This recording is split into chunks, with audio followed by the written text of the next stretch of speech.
Okay, let's dive right into this. We're looking at a line from the book of Genesis. And the Lord God planted a garden.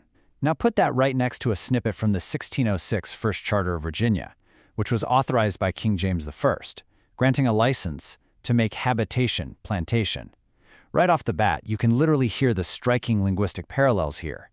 I mean, we're looking at the language of divine creation sitting right next to the language of earthly colonization. Both of these texts describe the intentional, authoritative act of carving out a totally new space, a new world, and setting it in order. Welcome to this explainer. Now, it might seem a little surprising at first to take a sacred biblical text like Genesis 2 and pair it with a 17th century royal legal document. But trust me, they are deeply thematically connected. Today, we're going to look closely at how the early modern English mind actually used the blueprint of divine creation to justify and structure their own imperial expansion straight across the Atlantic. So, here's our roadmap for this explainer.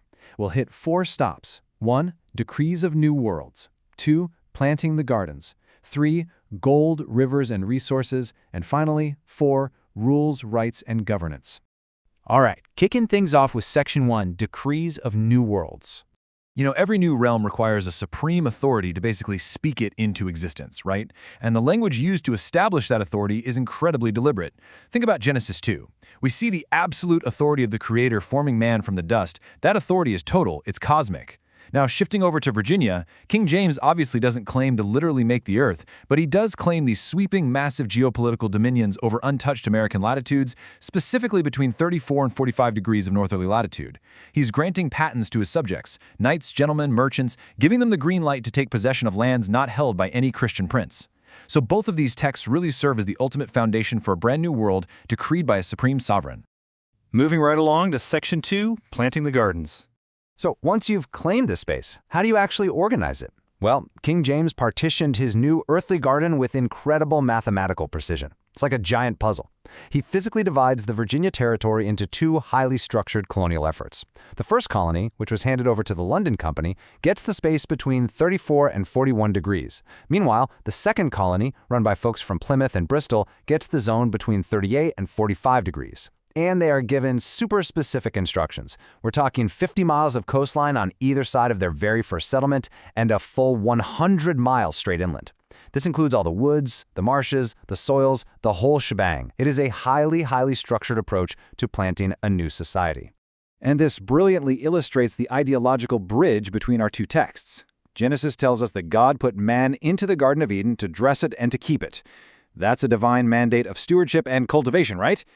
Well, the Virginia Charter directly echoes this exact sentiment to justify their empire. The Charter explicitly states its noble goal, to make habitation and to bring the native populations, which the text calls savages, to what they defined as human civility and a settled and quiet government. So you see, the English framed their colonial expansion not just as some simple land grab, but as a righteous act of tending a wild garden. It deeply reflects that original biblical mandate. Which brings us to Section 3, Gold, Rivers, and Resources. Now, of course, tending a garden isn't just about lofty ideals, it's highly material. In Genesis 2, the geography of Eden is completely defined by its water. A single river flows out of Eden to water the garden, and then it parts into 4 distinct heads: Pison, Gihon, Hiddekel, and the Euphrates. The text actually takes the time to map this out specifically. And that makes sense, because in the ancient world, just like in the early modern one, rivers were literally the lifeblood of a territory. They were the highways, the borders, and frankly the source of immense wealth and fertility. And, just in case you thought the biblical Eden was purely this ethereal, spiritual realm, the text gives us this highly material, almost commercial detail. It specifically notes that the river encompasses Havilah, where there is gold, and the gold of that land is good. It even goes on to mention bdellium and the onyx stone. So it turns out, even way back in the 2nd chapter of the Bible, divine creation is explicitly linked to high-quality, extractable resources. Well, King James was definitely paying attention to the wealth of his new garden, and he legally demanded a very specific cut, exactly 1/5. According to the 1606 Charter, the colonizing councils had full permission to dig, mine, and search for precious metals. But, and this is a big but, they had to yield exactly 1/5 of all the gold and silver they found directly back to the crown. So the king's focus here was incredibly earthly and highly calculated.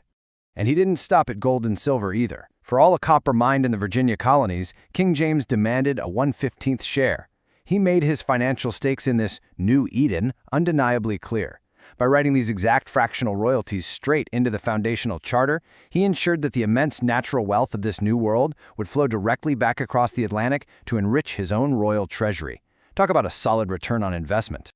All right, let's wrap things up with Section 4, Rules, Rights, and Governance. Because, let's be real, power is nothing without enforcement. So how were these newly planted, resource-rich worlds actually kept in order? The contrast here is actually pretty wild. In the Garden of Eden, the governance is binary. It's absolute. There's literally one rule: do not eat of the tree of the knowledge of good and evil, and the penalty is equally simple and mortal: thou shalt surely die. But then look at Virginia. The governance there is this complex, bureaucratic web of financial penalties. If you want to trade in the colony's harbors, subjects of the crown must pay a 2.5% tariff, while strangers have to pay 5%. And if someone tries to smuggle goods and sell them elsewhere without a license, the penalty is the absolute forfeiture of all their goods and their ship. It's quite the shift from absolute divine law to highly regulated mercantile law. And the way this earthly power was delegated was also highly, highly structured. Governance absolutely wasn't just a free-for-all. King James established a super strict hierarchy. First up, there would be a local council of 13 persons actually living in the colony to manage day-to-day affairs. Above them was a superior council of Virginia, also made up of 13 people but sitting back in England, providing overarching direction. And above them all, ultimate laws and ordinances had to be signed by the king's hand and passed under the privy seal of the realm of England. It was this perfect chain of command stretching all the way from the king down to the very soil of Virginia. But of course, maintaining that order required control over the inhabitants. Genesis details how God brought every beast to Adam to see what he would name them. It's this peaceful, orderly establishment of dominion through language. But for the Virginia colonists, dominion is distinctly more militant. The charter legally authorizes them to encounter, expels, repel, and resist by sea or land any persons attempting to inhabit their borders or cause them detriment. So that serene naming of animals in Eden has fully evolved into a legal authorization for armed defense of territory. And that brings us to the end of our analysis, leaving us with a really profound question to consider. How did these dual ideas, the biblical mandate of divine stewardship and the very earthly reality of royal resource extraction, actually shape the early modern worldview?